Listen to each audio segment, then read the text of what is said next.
FERC just gave SPP the green light to wheel power to data centers.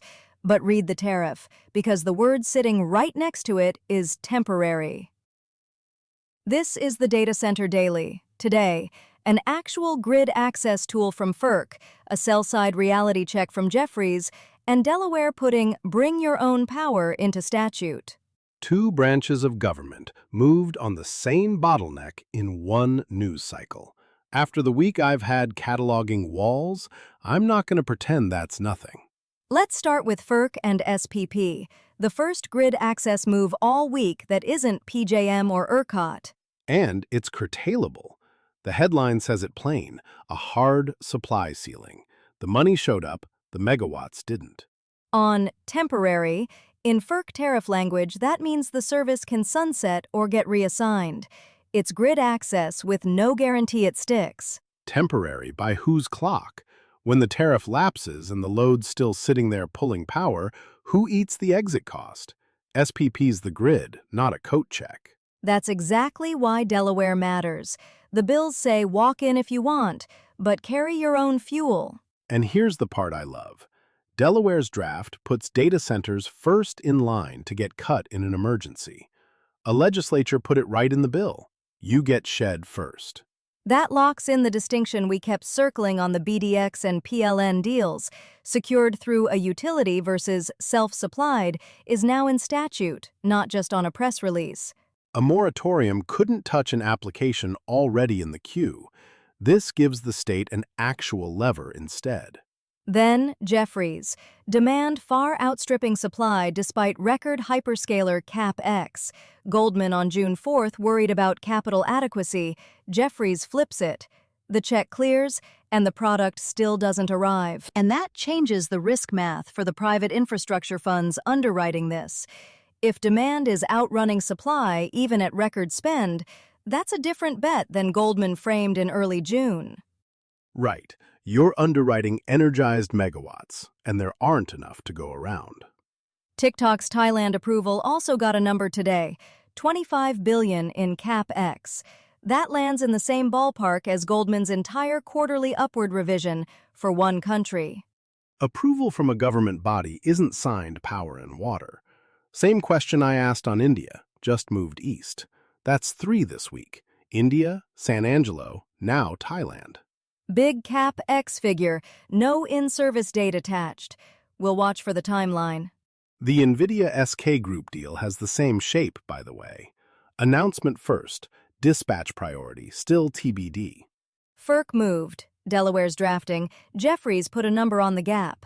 Today got more concrete, but a bill in committee and temporary service still aren't energized capacity. More after this. Here's Energy Central. Getting the chills. The grid operator will offer a special type of transmission service, known as Conditional High-Impact Large Load Service, CHILLS, to data centers and other large loads. The condition? SPP will curtail chills during grid emergencies or other unforeseen conditions. Large loads will participate for up to 7 years, giving them time to get firm service in order. FERC signed off on SPP's CHILLS tariff, Conditional High-Impact Large Load Service. Data centers get transmission, but it's curtailable and capped at 7 years before they have to convert to firm service. The acronym writes itself. But it's the first actual grid access action we've seen outside the PJM and ERCOT frame all week. A FERC tariff, not a board promising to study something. Chills. They named it so SPP can curtail you and tell you to chill out. That 7-year window is the part I'd circle. Who gets to define temporary, and who eats the exit cost when it sunsets and the load's still sitting there? But here's what I'll actually give them. SPP put the curtailment order right in the tariff. Emergency hits, the data centers get curtailed first. The grid people finally got a tariff that says the hyperscaler is a guest, not the host. That's why today feels different. Back on the 5th, you called a faster lane just a shorter wait to the same wall. Here, FERC is actually opening a lane. Conditions attached. The Economic Times writes, Demand for data centers continues to outpace supply, with hyperscaler CapEx accelerating and chip volume forecasts implying GWs of capacity ahead of feasible data center delivery, the report said. It added that demand is not the issue, but the supply chain is. Jefferies says it plainly. Demand outpaces supply. Chip volume forecasts implied gigawatts of capacity ahead of feasible data center delivery. The chips are coming faster than the buildings to put them in, and they're calling it structural, not cyclical, meaning record CapEx alone doesn't close it inside the forecast window. That's a sell-side desk saying the capital is there, and the physical product still won't arrive on time. An equity research desk just put a number on what the SPPQ and the voltage failures have been screaming all week. The CapEx is real. The megawatts aren't energized. Pair that with the FERC SPP greenlight we just covered, temporary transmission service. Regulators are finally trying to open a way in. Jefferies is the desk telling you what's actually behind it. Not enough. Right. That's the flip side of Goldman's capital adequacy framing back on the 4th. Goldman asked whether the money was there. Jefferies is saying the money's there, and it doesn't matter because the supply chain physically can't deliver. Which reframes the risk for every private infrastructure fund underwriting this build-out. If the gap is structural, you're financing capacity that energizes on a clock you don't control. This one's from Spotlight, Delaware. Newly amended House Bill 233 would make data centers the first to be cut off from power in a blackout unless the project includes its own energy generation. It is sponsored by Representative Frank Burns, Democratic Pike Creek, and Senator Stephanie Hansen, Democratic Middletown. Delaware just put the curtailment order in the bill. House Bill 233 says data centers are first cut off in a blackout unless they bring their own generation. That's the answer to who gets shed when the grid gets tight. Burns and Hansen are on 233, and there's a second bill, 445, still in committee. The teeth are in the service agreements. Developers pay full cost, including transmission upgrades. So, after FERC opens SPP a lane this morning, a state legislature shows up and says, fine, walk in, but bring your own fuel, and you're first off the lifeboat. They're writing terms now, not just holding hearings. It mirrors the BDX secured power question we kicked around last week. Secured through a utility versus self-supplied.